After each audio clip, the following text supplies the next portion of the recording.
Here is another chapter in the series, Mastering the Game of Wealth. Before we proceed, do subscribe to the channel and hit on the bell notification icon so you don't miss out on the upcoming videos of next chapters. If you have not checked the video on previous chapters, please find the link in the description below. So let's begin with the chapter now. Whatever you do, do it with all your might. Work at it, if necessary, early and late, in season and out of season, not leaving a stone unturned, and never deferring for a single hour that which can be done just as well now. The old proverb is full of truth and meaning: whatever is worth doing at all, is worth doing well. Many a man acquires a fortune by doing his business thoroughly, while his neighbor remains poor for life, because he only half does it.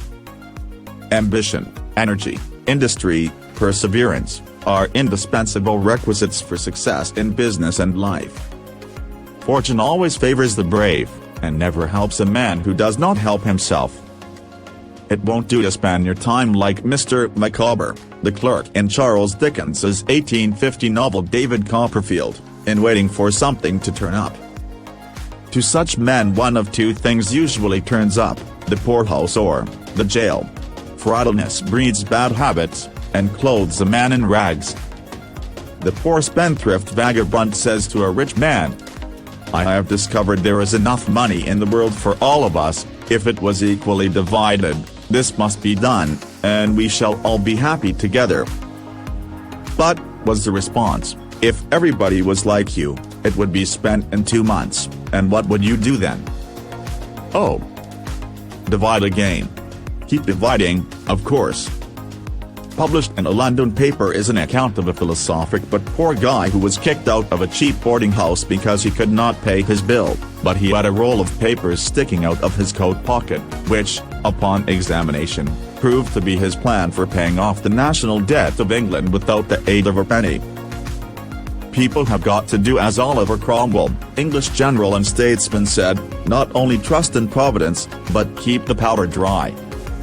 It means, do your part of the work, or you cannot succeed.